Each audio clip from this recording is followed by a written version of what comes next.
65. Imagine watching your strength, your independence, slowly drain away with each passing year. It doesn't have to be that way. What if I told you there is one single fundamental movement that science shows is the most powerful tool you have to not just slow down muscle loss, but to completely reverse it at any age? Let's talk about something called sarcopenia. It's a medical term, but it simply means the age-related loss of muscle mass and strength. After 65, this process can accelerate dramatically, and the consequences are far more serious than just a change in appearance. It's about function. It's the reason getting out of a chair becomes a struggle. It's what makes a stumble more likely to turn into a fall. It's the slow erosion of your ability to live life on your own terms. And for decades, the advice was gentle walks, maybe some light aerobics. Good for the heart, absolutely, but it barely scratches the surface for preserving muscle. Because muscle isn't built by just moving. It's built by being challenged. It responds to a very specific signal, the signal of heavy load. Not heavy in the bodybuilder sense, but heavy relative to you. Your nervous system needs to feel that a movement is demanding to tell your body, hey, we still need this muscle. Keep it and make it stronger. And this is where we find our number one exercise. It's not a fancy machine or a complicated routine. It's the squat. But before you picture a young athlete with a barbell loaded with weight, let's redefine what a squat means for us. It is quite simply the act of standing up from a seated position and sitting back down under control. It is the most fundamental human movement. And by strategically making this movement more challenging, we trigger that essential muscle-preserving signal across your entire lower body, your quadriceps, your glutes, your hamstrings, your core. These are the powerhouses of mobility. Now, why the squat over other exercises? Because it's a compound movement. It works nearly every major muscle in your lower body and core simultaneously, just like real-life activities do. Getting out of a car? That's a squat. Picking up a grandchild? That's a hinge and a squat. Using the toilet? That's a squat. By strengthening this pattern, you are strengthening your life.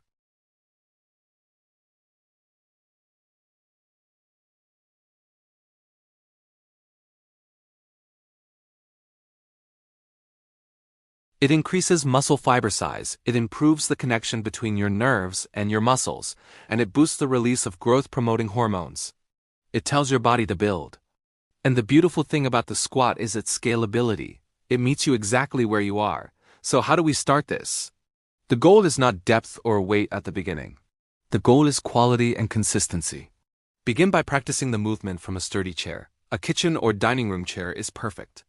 Sit towards the front of the seat, feet flat on the floor, about hip width apart. Now, without using your hands to push off, focus on leaning your chest forward slightly and driving through your heels to stand up completely. Then, with control, reach your hips back and lower yourself back down until you gently touch the seat. Don't plop. The magic is in the slow, controlled lowering. That's where the muscle-building signal is strongest. Start with just a set of 5, twice a day. Master that. When you can do 10 or 12 with perfect form, without momentum, it's time to progress. This is the non-negotiable key, progressive overload.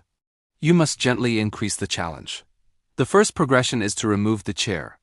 Move to a squat where you lower yourself to a bench or a box that is slightly lower than your chair. Then lower the box over time. The next progression is to add load. And here's the safest, most accessible way: a goblet hold. This is simply holding a weight like a dumbbell or a kettlebell close to your chest. Holding it centrally like this does something amazing. It forces your core to engage to keep you upright, it improves your posture, and it makes the squat pattern even more effective. You start light. A 5-pound weight, or even a gallon jug of water, is a perfect beginning. The weight in front of your chest actually acts as a counterbalance, helping you sit back into the movement with better form. You are not just building muscle. You are building a movement skill that fortifies your bones, lubricates your joints, and rewires your brain for strength. Continue. The beauty of the squat, done this way, is that it's a self-correcting exercise. If your form is off, if your knees cave in, or your back rounds, you'll feel it immediately, and the weight simply won't go up as easily. It teaches your body to move as a coordinated, powerful unit. Now, let's address the two biggest concerns: safety and joints. First, safety. The rule is simple: never sacrifice form for more weight or more repetitions. It is always better to do 5 perfect squats with a lighter weight than 12 sloppy ones. Your spine should stay in a strong, neutral position. Think about keeping your chest proud and your shoulder blades pulled gently together. Your knees should track in line with your toes, not buckling inward.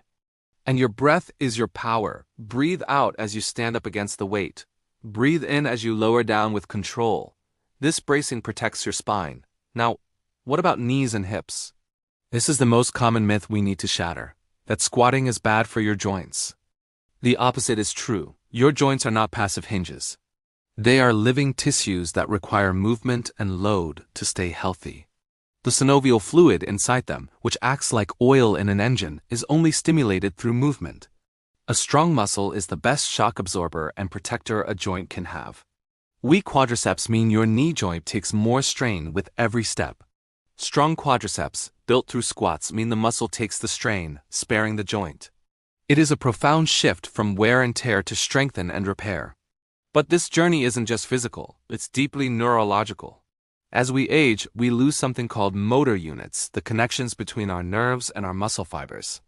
It's like having a house with 100 light switches, and over time, 30 of them just stop working. The muscle is still there, but the signal to turn it on is lost. Heavy, challenging compound movements like the loaded squat are the most powerful way to recruit those sleeping motor units.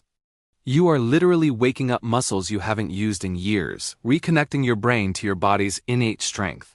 This is why you might feel a profound sense of stability and control after just a few weeks of consistent practice. It's not just muscle growth, it's your nervous system coming back online. And this leads us to the rhythm of this practice. This isn't about daily exhausting workouts. It's about focused, brief sessions 2 or perhaps 3 times a week with rest days in between for your muscles to rebuild. On a workout day, after a gentle warm-up of walking in place or some leg swings, you might perform just 3 sets of your goblet squats. You choose a weight that allows you to complete 8 to 12 repetitions with the last 2 reps feeling challenging but still done with perfect form. That is your signal. When 12 reps feel easy, it's time to very slightly increase the weight, perhaps by just 2 or 5 pounds. This slow, progressive climb is the secret. It's the consistent, gentle nudge that tells your physiology, we are not declining, we are adapting. We are building. Now let's integrate this into the larger picture of your health. Muscle is metabolically active tissue. It burns calories even at rest. By rebuilding muscle, you're subtly stoking your metabolic furnace, helping to manage weight and improve insulin sensitivity, a key factor in preventing type 2 diabetes. Furthermore, the strength and confidence gained from mastering this movement have a ripple effect.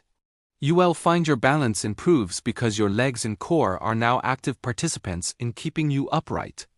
Your posture improves because of the engaged core and back. The act of getting up from the floor, a critical skill, becomes less of a fear and more of a simple movement pattern. You are not just training for the gym. You are training for resilience in your everyday life. But the squat, powerful as it is, exists in an ecosystem. It is the cornerstone, the keystone exercise. To build a truly resilient body, we need to consider the movements that support and complement it. These supporting movements address the other planes of motion and ensure we rebuilding a body that is not just strong, but also balanced and capable. Think of your body as a chair. The squat builds the 4 strong legs, your major lower body muscles. But a chair also needs a strong back and solid connections. So, what are these complementary supports? First, a horizontal pull, like a seated row using a resistance band anchored to a door. This movement builds the muscles in your upper back, your rhomboids, and rear deltoids. Why is this crucial? Because as we age, we tend to round forward. We spend time sitting, reading, looking down. This pulling motion counteracts that, pulling your shoulders back, opening your chest, and fortifying your posture. It protects your spine and makes every movement, including the squat, feel more powerful and aligned. A second is a vertical press, like a simple overhead press with light dumbbells or even just pushing your hands powerfully toward the ceiling without weight.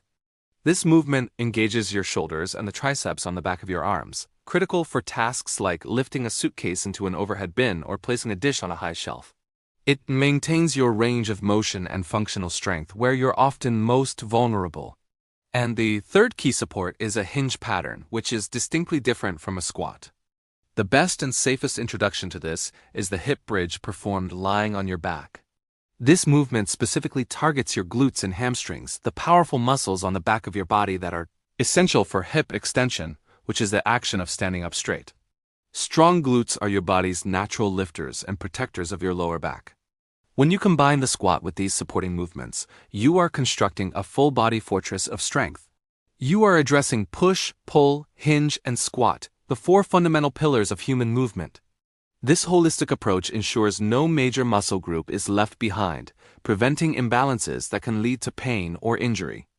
It creates a synergistic strength where the whole becomes greater than the sum of its parts. Now, the final and perhaps most important component isn't an exercise at all. It's recovery and fuel. The work you do in your brief, challenging strength sessions creates microscopic tears in your muscle fibers. That sounds alarming, but it's the essential signal for growth. It's during the rest periods, the 48 hours after your workout, that your body undertakes the repair process, stitching those fibers back together, thicker and stronger than before. This requires two things: protein and sleep. Protein is the building block. As we get older, our bodies become less efficient at using the protein we eat, a phenomenon called anabolic resistance. This means we need to be more intentional about consuming high-quality protein like eggs, Greek yogurt, fish, chicken, lentils, and spreading it throughout the day, aiming for a good source with every meal. And then there's sleep. This is when the majority of your growth hormone, the body's chief repair hormone, is released. Prioritizing 7 to 8 hours of quality sleep is not a luxury. It is a non-negotiable part of the muscle-building prescription. It's the time when all the work you've done is solidified, so the picture is now complete. It begins with the foundational, powerful signal of the squat. It is supported by a simple framework of complementary movements for total body balance. And it is fueled and realized through mindful recovery. This is the blueprint. It is not a quick fix, but a sustainable practice, a return to the fundamental strength that is your biological birthright. It is the act of choosing adaptation over decline. It's a choice you make every time you approach that chair. That weight, not with a sense of dread, but with a sense of purpose. Because this is about more than muscle. It's about agency.